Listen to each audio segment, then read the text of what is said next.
everyone, and welcome back to Real Life Alpha. So for this video, I want to discuss my topic, which is a rather personal story on why I was a mediocre student. So first of all, your definition of a mediocre student might differ from mine. Here we go. So for most of my years, I was regarded as, or classified myself as a C student, except for a short period of my student years, 7th and 8th grade, when it was a rough period for me going through adolescence, and I was actually a D student, and we'll delve more into that. So first of all, I don't want to pedestalize myself. I don't regard myself as a genius. I think I am a rather intelligent person, but even still, if you were to see my marks on my report cards and trying to judge me, yes, that would be like a big discrepancy. You would think, oh, this guy's rather intelligent, so why is he scoring C's and D's? That doesn't make much sense. And that goes to show that a lot of people who interacted with me, talked with me, not that many, but still, teachers, parents, classmates, they would often be underwhelmed on how I was performing at school. And they knew, and I knew, and everybody knew I could do so much better. But I didn't want to. I was very lazy as a young kid. So in a nutshell, I was really, careless about school. I did not give, a single F about it. And that was especially during that period of 7th and 8th grade. I was much looking forward of putting up the PS2, playing some games, not for the sheer, it was not due that I was addicted to the actual game. I just wanted to get out of my crappy lifestyle. So basically the digital world was a scapegoat for me to forget about my problems for a couple hours. So for 7th grade, I only had one negative mark, which was math. And on the 8th grade, second term, I was always, from 7th grade to 8th grade carrying that negative math mark. And on the second term of 8th grade, I had 4. Yes, exactly, 4. I was just about to fail the year. I had math, I had French, which I didn't care, and still to this day do not care about French. Geography, yes, geography. How do you fail at that thing? Pure uninterest. And I remember physics and chemistry. So guys, best of my knowledge and best of my memory as well, in order to pass the year, as far as I recall, you were only allowed to have 2 negative marks on your report card, at least from my home country. So those 2 basic ones were Portuguese language and math. And failing both of them, even if you just had 2 negative marks, if it was those 2, you automatically failed the year. So you were allowed for 2, which could include 1 basic and plus another one. No more than that. Everything else you need to pass. So a way to justify this behavior that I had as a kid, as far as I remember, guys, that I was 12 years old and, I grew older. Today I'm 27, about to turn 28. So this was my mindset of what I remember back then into now. So if you think that I have, a rather, childish opinion, this was my mindset from 12 years old, as I remember, transposing to today. Justification would be, I did not see a return on investment. Even back then, I was already starting to how to invest and how to generate money and hustles. Even though I wasn't applying anything, I was already having thoughts about it. I just did not see the return on investment. So to let you guys know, I come from a really humble background, and where my family for most years was just scraping by.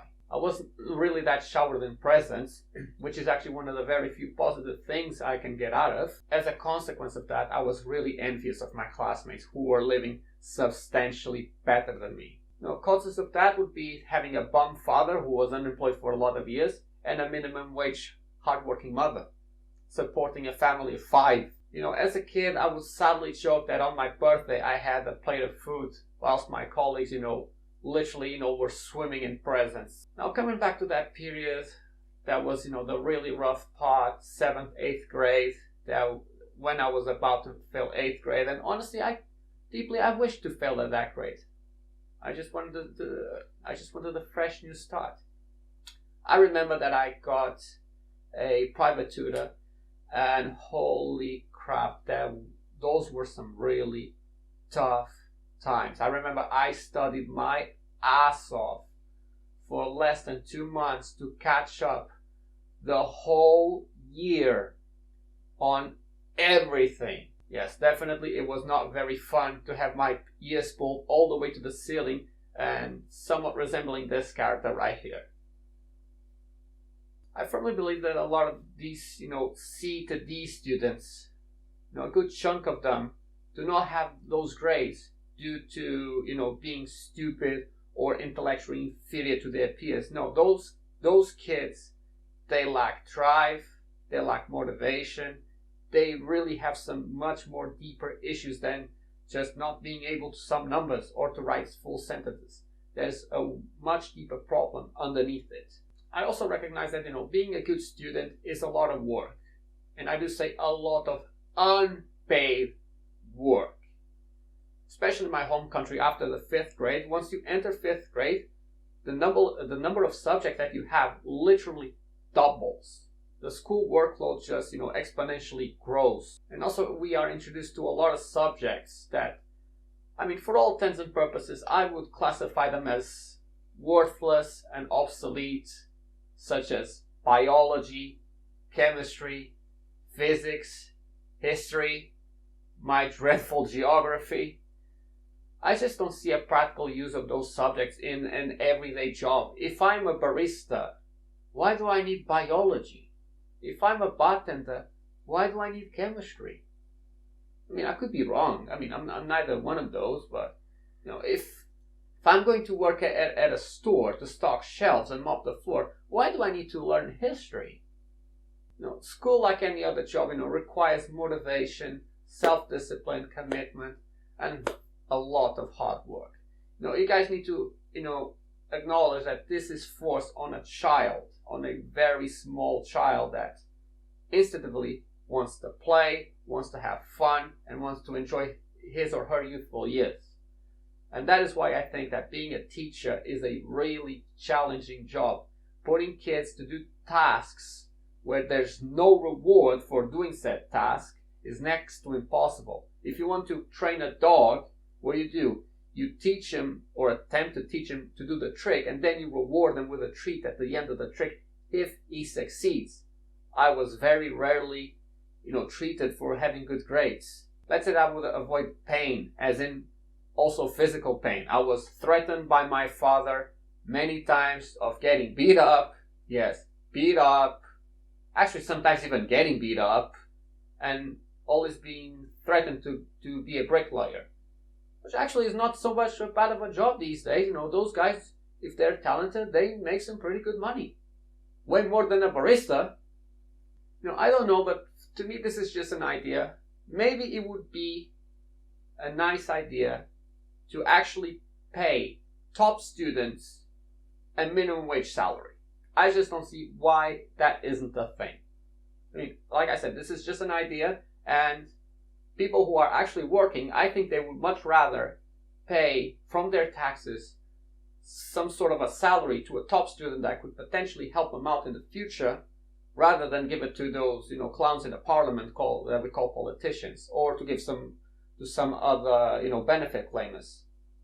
I don't know, this is just a good idea, but trust me guys, if you were to tell my 12-year-old self, you score A's on everything and you get paid, I'm hitting those books harder than Hulk Hogan is hitting Andre the Giant, man. I tell you that. So to conclude, if I were to go back in time, I don't think I would do that much better, to be honest.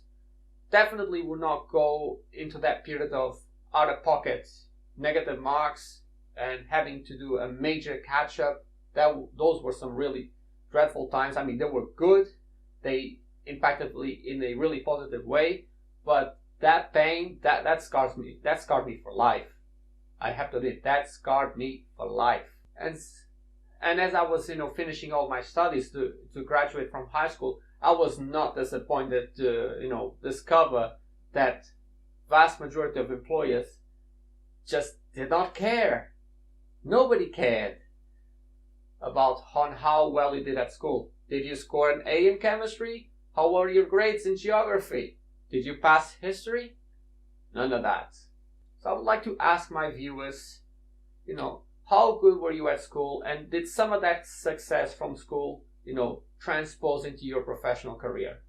Was it actually worth it? So that'll be it, guys. This is Real Life Alpha. Thank you so much for watching. Like, share, and sub. Thank you so much. Cheers.